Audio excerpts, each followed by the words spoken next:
kui mitu taru teil täna on? Praegu on meil 100 pereringis. Ma olen ka rohkem tarusid olen pidanud, kuid ma ühes kohas neid ei pea. Võin need korjale suvel mitmetesse eri korjapiirkondadesse laiali, et mesindan mitmel pool Pärnumaal, Audru ja Tori lähedal. Mõned vanad head kohad on ka Lääne-Virus, kus varem talu pidasin. Mummid on Niitudel ja Raiesmikel, kuid ligipääs autole peab olema seal tagatud, et talvituna toon nad Papsarde külla kodu juures talvitavad. Et sa tood siis ikkagi metsast ära nad talveks? Ja, metsas on nugised, karud, tihased, rähnid. Ja. Ka inimesed varastavad, et mesilastel on palju neid vaenlasi, võib öelda. Just, et sinna me tahame ka jõuda, aga võib-olla natukene siis sa juba ütlesid, et mis piirkonnas, sest päris lai piirkond on see, kus sa nagu mesindad, järelikult on sul nagu ülevaade erinevatest Eesti piirkondadest, mis olukord on nagu, et sa juba tõid nagu selliseid probleeme, nüansse välja mesinduses, aga kui sa nagu peaksid nagu mõtlema, et mis on nagu see, kas top 3 või top 10, kuidas ise soovid, mis on siis täna nagu see mesinduse probleem? No meil on mesilashaigused. Esiteks jooksin võib-olla välja varatoos. No see on ülemaailmselt selline tõsine probleem. Selle tekitaja on väike parasiitlest. See imeb mesilase hemolümpi, nõrgestab mesilasi. See muudab mesilased viirushaigustele vastuvõtlikumaks. Näiteks deformeerunud kiibade viiruse ja ägeda paralüüsi viiruse kandja on see varatoos.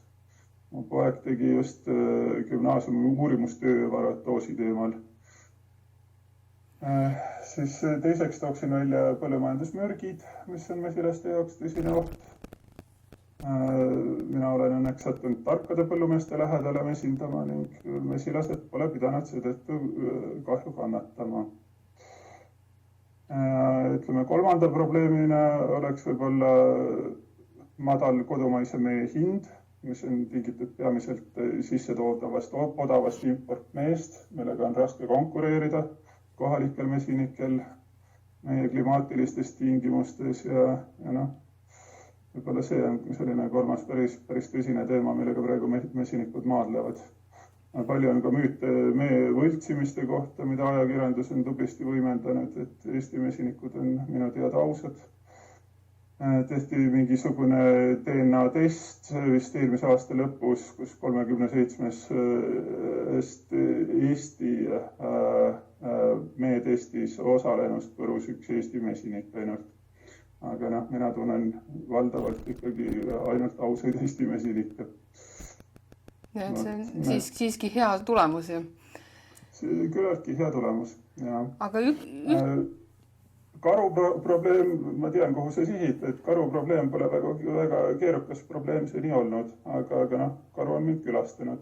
Aga enne kui ma selle karu juurde lähen, hästi huvitas, hakkas nagu jäi natuke kõrva see, ta ütles, et kui on lähedalt targad põllumehed, mis see tähendab nagu? Targad põllumehed, kes oskavad taimekaitsevahenditega ringi käia, kes ei pritsi põldu valimatult ja teavad, et kui tarud on põllu läheduses, et siis oskavad taimekaitsevahendeid valida ja õigel ajal põldu pritsida. Loomulikult teatud taimekaitset peab tegema põllumees, et saaki saada, aga samas tuleb mesilased ka ellu jätta. Jah, ega ilma mesilasteta me nagu väga siin ei saa hakkama, ma arvan. Aga kas on mingisugust siis mingit näidet ka, et on olnud probleeme näiteks selle mürgitamise koha pealt? Ja, eks siin läbi aastate on ikka ajakirjanduses on juttu olnud ja naisvanemad on ka mesinikud, et ka nendel on näiteks lausa mesilasi peresid hukka saanud siis tänu sellele mürgitamisele, et see on selline pikk ja keeruline teema ja täiesti teine teema, jah. Aga see on tõsine probleem.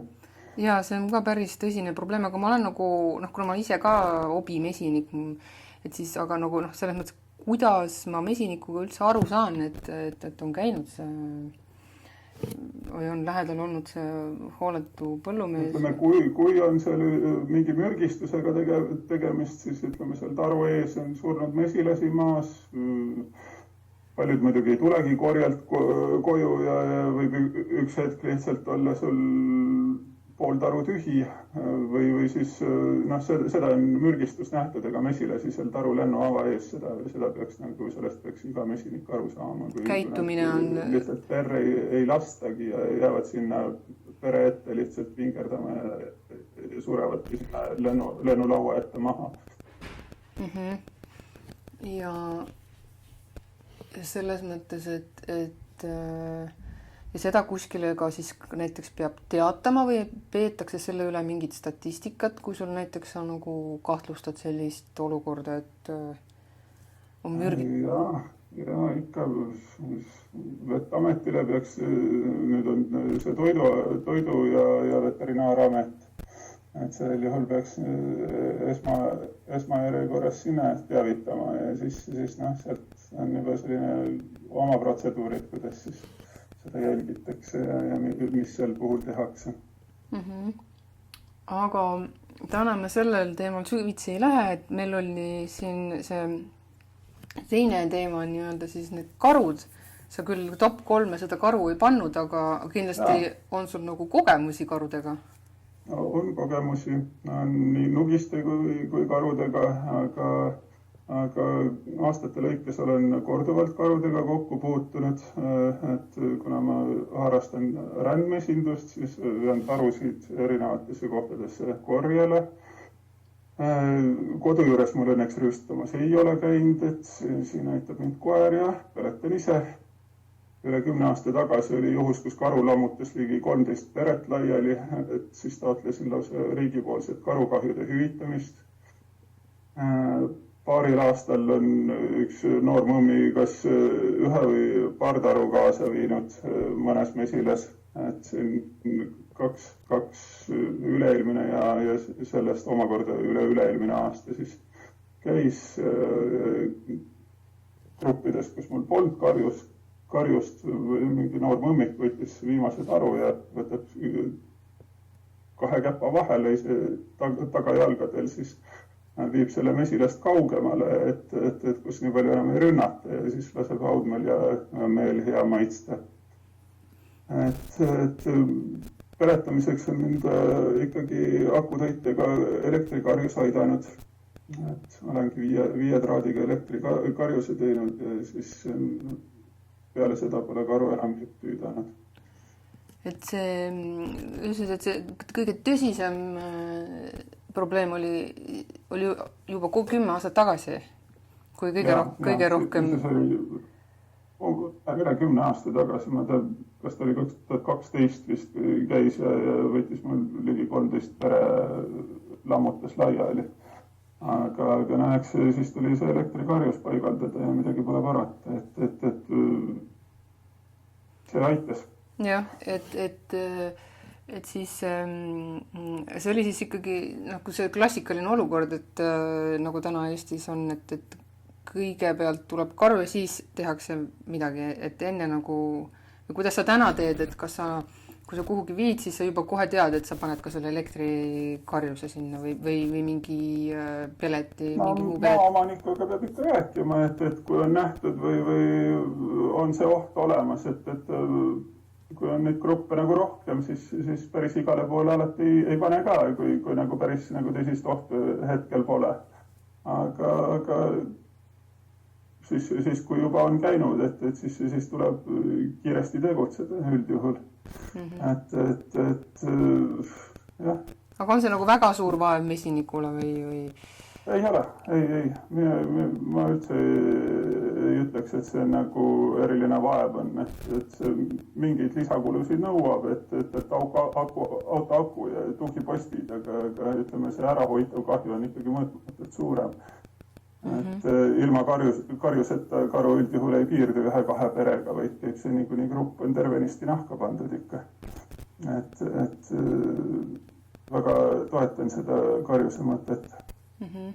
Ehk siis täna tegelikult sinul oli see kõige suurem kahju hoopis 10 aastat tagasi, kui karude arvukus võib-olla ei olnud nii nagu hea, kui võib-olla täna on. Ja ka need elektrikarjused on aidanud selle arvukuse kasvuga ikkagi vaatamata sellele nii-öelda hakkama saada. Ja, seda küll. Et see hoiab selle karu ründet tarudele ikka, on seni minul vähemalt ära hoidnud, et olen kuulnud, et karu on ka kaevanud sealt alumise traadi alt läbi ja on ka elektrikarjusega tarude kallale läinud, aga minul on seni õnneks läinud ja ütleme, üldjuhul ikkagi sellest karjusest on abi, kui ta on õieti paigaldatud. Jah. Aga kuidas te tunnete, et kuna mul siin see karude teema on nii-öelda õhus, et siis kas teie mesinikuna tunnete, et riik veaks teid kuidagi alt, kui karusid ei kütitaks või tunnete teie nagu mesinikuna, et see teema üldse nagu kuidagi teid mõjutaks või puudutab? Ma arvan, et see kõne alla tuleks karujaht tõesti siis, kui see karu väga jultunuks läheb. Näiteks elumajade juurde kipub maal, kus on ka väiksed lapsed sees, eks ju.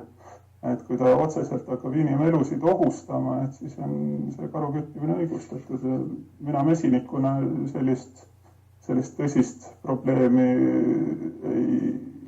ei ole või ei tunneta, et see elektrikarjus on see nii mind nagu aidanud ja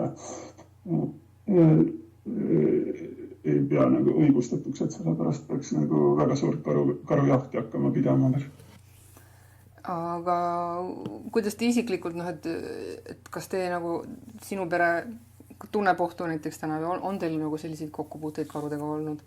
Kodu juures ei ole, aga ütleme mesilas olles, ütleme kui õhtusel ajal toimetan seal üksinda, teinekord tunnen sellist kerget hingust, eriti kui ta on nagu siin mõni aasta käinud ka seal, eks ju.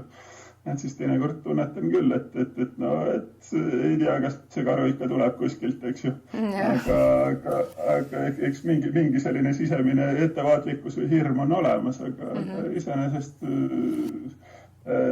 kodu juures ma küll kindlasti, ma olen nii linna ääres ka, et vaevalt, et karu satub, et siin on küll põdrad ja muud metsaelukad käinud, aga karu pole siia tulnud.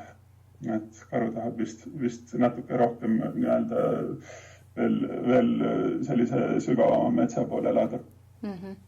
Kuigi ma tean, et karul on ju see territoorium, kus ta liigub, on ikkagi küllalt suur.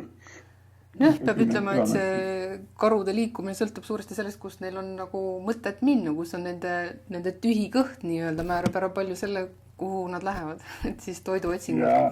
Ja nad armastavad metsa moodi nagu mesinikud. No täpselt. Aga sa juba nagu ütlesid ka selles mõttes tuli välja, et need elektriaadikud ja asjad aitavad, aga ma täpsustuseks küsin üle, et kas nagu täna seal piirkonnas, kus teie mesindate, on selliseid karusid täheldatud või arvad, et on olemas seal, kelle puhul siis ei aita elektriaadik või siis kas või panna sinna, ma olen kuulnud, osad mesinikud panevad nagu nii elektriaadiku, kui panevad pauguti, et on nagu kuulda, et selliseid karusid seal oleks? Ja kindlasti karusid on. Kuulnud paljude mesinike käest, karud on neil probleemiks olnud, aga ütleme, seni on ikkagi minu teada enamikul on see elektrikarjus aidanud. Paugutite suhtes ma oleksin pigem natukene skeptiline, kuna pauguti teeb selle oma paugu ära, eks. Ja peale seda, kui see karu ütleme, ära ehmatab ja ära jookseb, et siis on ju hea, aga ta võib ka tagasi tulla ja kui see pauk on ära käinud, siis sealt niipea uut pauku ei tule, nii et siis on nagu aeg nende tarude kallal kauem lammutada. Et üks hetk harjuvad ära. Ja. Aga Tarmo, aitäh sulle selle intervjuu eest ja edukat mesindust teile!